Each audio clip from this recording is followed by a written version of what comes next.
अधिकृत भाजपचे उमेदवार आहेत पियुष गोयलजी, ह्यांचा काल इंटरव्ह्यू झाला आणि एका महत्त्वाच्या न्यूजपेपरमध्ये त्यांनी ह्या इंटरव्ह्यूमध्ये सांगितलेलं आहे की त्यांचं स्वप्न असं आहे की मुंबईतले सगळे जे झोपडपट्ट्या आहेत त्या काढून टाकायच्या आणि कदाचित त्यांना सॉल्ट पॅन लँड्सवर नेऊन सोडायचं. मुख्य गोष्ट हीच आहे की अनेक वेळा आपण पाहिलेलं आहे की मुंबईतल्या सगळ्याच्या झोपडपट्टी पुनर्वसनच्या योजना आहेत, काही काही ठिकाणी त्या योजना मार्गी लागलेल्या आहेत, काही काही ठिकाणी सक्सेसफुल आहेत, काही काही ठिकाणी अजून प्रक्रियेत आहेत. ही प्रक्रिया जी चालू असते ती तिकडच्या स्थानिक लोकांच्याच परवानगीशिवाय पुढे काही होऊ शकत नाही. त्यांचा आवाज हा महत्त्वाचा आहे, हे बिल्डरांना देखील माहिती आहे, हे SRAच्या पूर्ण जी काही यंत्रणा आहे त्याला माहिती आहे आणि सरकारला माहिती आहे. पण आता कुठेतरी 10 वर्ष केंद्र सरकारची होत असताना आणि ती 10 वर्ष आपल्याला माहिती आहेत हुकुमशाही प्रत्येक वर्षात वाढत गेलेली आहे.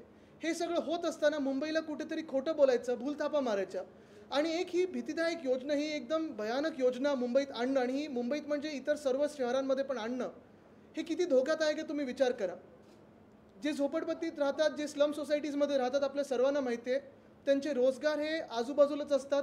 नोकऱ्या असतील, स्थानिक रोजगार असतील, स्थानिक काही उद्योग असतील, ह्या सगळ्यातून त्यांना खेचून बळजबरी घ्यायचं आणि मुंबईचे जे सॉल्ट पॅन लँड्स आहेत, मिठागरं आहेत, तिथे नेऊन सोडायचं. हा प्लॅन भाजपच्या आज लोकांसमोर आलेला आहे. आपल्याला आठवत असेल हेच ते मंत्री आहेत ज्यांच्याकडे सॉल्ट पॅन लँड होती जेव्हा आम्ही मुंबईसाठी, मुंबई मेट्रोसाठी कारशेड कांजूरमार्गला मागत होतो, तेव्हा 3, 6, 4 आणि 14 ह्या 4 कारशेड मुंबईचे 10,000 कोटी वाचून एका ठिकाणी झाले असते, महाराष्ट्राचे 10,000 कोटी वाचून एका ठिकाणी झाले असते, तेव्हा ह्यांच्याच खात्यानी त्या आमच्या प्रपोजलला विरोध केला होता, प्रस्तावाला विरोध केला होता. ते काम होऊ दिलं नाही, काम रखडवलं आणि आमचं सरकार पडल्यानंतर ते कारशेड पुन्हा आरेमध्ये आणली आणि आता कांजूरमार्गला कदाचित लाईन 6चं डेपो जिथे आम्ही सांगितलं तिथेच बनवणार आहेत. म्हणजे नुसतं मिठागराचं जे काही होतं ते खोटं दाखवून मुंबईच्या विकासात मिठाचा खडा टाकायचा, हे त्यांनी काम केलं होतं. आपल्याला आठवत असेल की ज्यावेळी आम्ही तो जनता कर्फ्यू केंद्र सरकारचा लागला होता कोविडच्या काळात, पहिल्याच दिवशी उद्धवसाहेबांनी मुख्यमंत्री म्हणून रेल्वे मंत्र्यांना, जेव्हा हेच मंत्री होते, गोयलसाहेबच मंत्री होते, त्यांना 4 की 5 वेळा फोन करून आम्ही सांगितलं होतं आज ट्रेन बंद करू नका, अनेक मजदुरांना आपल्या आपल्या गावोगावी जायचं आहे. तेव्हा त्यांनी नकार दिला होता आणि तेव्हा मला वाटतं मुंबईत काही 10-15 केसेस होत्या. आता जेव्हा 1 मेला हजारो केसेस देशभरात झाल्या, तेव्हापर्यंत मजदुरांना चालायला लागलं.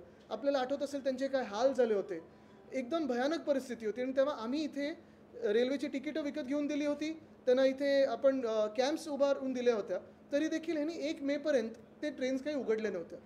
दुर्दैव असंच आहे की आपण गोयलसाहेब गेल्या काही महिन्यांमध्ये ठरवलं की चला मला मुंबईतून लढायचं आहे, खासदार बनायचं आहे, मुंबई उत्तर ही सगळ्यात तुम्हाला चांगली जागा वाटली, तिथं तुम्ही लढायला गेलात, उमेदवार झालेला आहात. पण तो कॉलेजमधली एक घटना तर आपल्याला सर्वांना माहितीच आहे. पण ही दुर्दैवी गोष्ट लोकांसमोर आली. कदाचित आपण स्पष्टीकरण द्याल, कदाचित आपण हा विषय मागे घ्याल, पण तुमच्या मनात जे आहे ते लोकांसमोर आलेलं आहे. अनेक वेळा भाजपकडून वचनं ह्या जनतेला आणि देशाच्या नागरिकांना दिली होती की 2022पर्यंत सगळ्यांना आम्ही घरं देऊ. ते वचन पूर्ण झालेलं नाही आहे. मुंबईत तुम्ही अनेक वेळी आणि खास करून 2017च्या मुंबई महानगरपालिकेत देखील प्रत्येक झोपडपट्टीमध्ये आपण फॉर्म वाटले होते की सगळ्यांना घरं मिळणार. मला आठवतं अनेक ठिकाणी हे फॉर्म माझ्या हाती पण आले होते त्यावेळी. ती अजून काही फॉर्मचं पुढे झालं नाही, कोणाला घरं मिळाली नाहीत. इन्स्टिट्यूट डेव्हलपमेंट, जागच्या जागी तुम्हाला रिडेव्हलपमेंट जी व्हायला पाहिजे, जी SRAची योजना आहे ती, तसं तुम्ही जुहू एअरपोर्टला देखील सांगितलं होतं. आजूबाजूची सगळी जी झोपडपट्टीचा परिसर आहे तिथे सांगितलं होतं की आम्ही तुम्हाला तिकडच्या तिकडे घरं देऊ. आज 6 की 7 वर्ष झाली आहे, पण केंद्र सरकारने मान्यता काय त्यांना रिजेक्ट करून सांगितलं आहे की आम्ही तिथे घरं देऊ शकत नाही.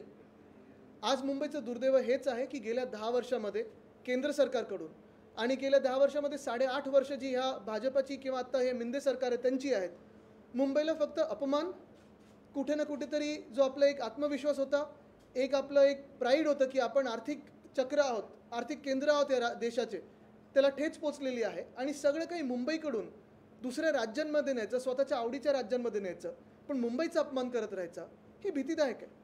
आणि म्हणून हे उत्तर मुंबईचं जी त्यांनी आज स्कीम सांगितली की आम्ही सगळ्यात झोपडपट्टीवासियांना तिथून काढू आणि सॉल्ट पॅनमध्ये नेऊ, मिठागरात नेऊ. धारावीचं पण तसंच आहे, जी योजना तिथे येत आहे ती पण त्यांनी तशीच सांगितली की 17 वर्ष अदानी समूहाला मला वाटतं त्यांनी दिलेली आहे की तिथे पण आम्ही तुम्हालाच घरं देऊ. म्हणजे हे सगळे सॉल्ट पॅन भाजपच्या मित्रांच्या घशात टाकायचे. आणि इथे जे आमचे गरीब जनता राहते, वंचित जनता राहते, ते इलेक्टोरल बॉन्ड कदाचित विकत घेऊ शकत नाहीत म्हणून त्यांना बेघर करायचं. हे स्पष्ट झालेलं आहे की भाजपची नीती गरिबी हटाव नाही तर गरीब हटाव आहे, हे लोकांसमोर आलेलं आहे.